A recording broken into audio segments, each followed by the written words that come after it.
ত্রিস্তরীয় পঞ্চায়েত নির্বাচনকে সুষ্ঠুভাবে সম্পন্ন করতে এবং বিরোধী দলের প্রার্থীদের নিরাপত্তার দাবি জানিয়ে মঙ্গলবার উত্তর জেলা কংগ্রেসের পক্ষ থেকে উত্তর জেলার পুলিশ সুপার ভানুপদ চক্রবর্তীর নিকট একটি ডেপুটেশন প্রদান করা হয়। তাদের অভিযোগ, ত্রিস্তরীয় পঞ্চায়েত নির্বাচনকে কেন্দ্র করে রাজ্যে ভয়ঙ্কর পরিস্থিতির সৃষ্টি হয়েছে। এই ভয়ঙ্কর পরিস্থিতিতে বিরোধী দলের সদস্যরা তাদের গণতান্ত্রিক অধিকার প্রয়োগ থেকে বঞ্চিত হচ্ছেন। কখনো তাদের হুমকি প্রদান করা হচ্ছে, আবার কখনো ভাঙচুর চালানো হচ্ছে বাড়িঘরে। এর প্রতিবাদ জানিয়ে ধর্মনগর থানায় বেশ কয়েকটি মামলা করা হলেও পুলিশ উপযুক্ত ব্যবস্থা নেয়নি। তাই গণতন্ত্র অক্ষুণ্ণ রাখতে বিরোধী দলের প্রার্থীদের নিরাপত্তা প্রদানের দাবি জানিয়ে এই ডেপুটেশন প্রদান করা হয়। এদিন ডেপুটেশন শেষে সাংবাদিকদের মুখোমুখি হয়ে শাসক দলের সন্ত্রাসী কার্যকলাপের ধিক্কার জানিয়ে সুবিচারের দাবি জানান জেলা কংগ্রেসের সদস্যরা। সম্পূর্ণভাবে বিপর্যস্ত। নির্বাচনে প্রার্থী দেওয়া, বিরোধী দল প্রতিদ্বন্দ্বিতা করা, এই পরিবেশ তৈরি করার দায় হচ্ছে সরকারের। ত্রিপুরা রাজ্যে এই পরিবেশ নেই, এই পরিবেশ বিপর্যস্ত। আমাদের ধর্মনগরও তার থেকে ব্যতিক্রম নয়।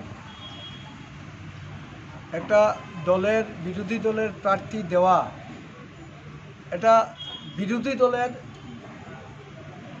পক্ষে যেমন মঙ্গল, না দেওয়াটা সরকারের পক্ষে অমঙ্গল। এটা স্পষ্ট যে গণতান্ত্রিক পরিবেশ নেই। আপনারা গতকালকে আমাদের প্রার্থী মন্টু সিং মনোনয়নপত্র দেওয়ার কথা, তার রাগনা গ্রামের, তার বাড়িটা গতকাল 2:30টার সময় আক্রান্ত হয়েছে। গরিব বিশ্বাসের বাড়ি আক্রান্ত হয়েছে। তার বাড়ি পরিদর্শন করে ফেরার পথে আমাকে সেখানে রাস্তা অবরোধ করা হয়। গ্রামবাসী এসে সেই অবরোধ প্রত্যাহার করে আমাকে নিয়ে আসেন। তো আমাকে প্রতিহত করা, আমি তো চয়ন ভট্টাচার্য না, আমি একটা দলের প্রতিনিধি।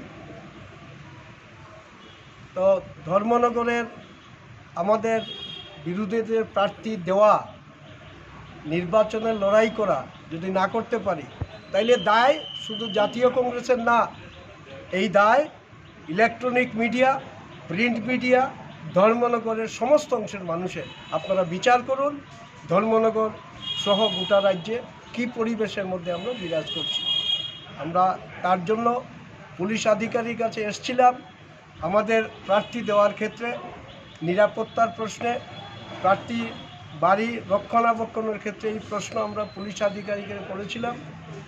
উনি বলছেন 24 ঘন্টা তো দেওয়া যাবে না, ফলে নিশ্চিত করতে পারছেন না পুলিশ প্রশাসনও প্রার্থীদের নিরাপত্তার প্রশ্নে সেখানে ইতিবাচক ভূমিকা গ্রহণ করতে পারবেন কিনা, এটাও প্রশ্নের চিহ্নের মুখে দাঁড়িয়েছে।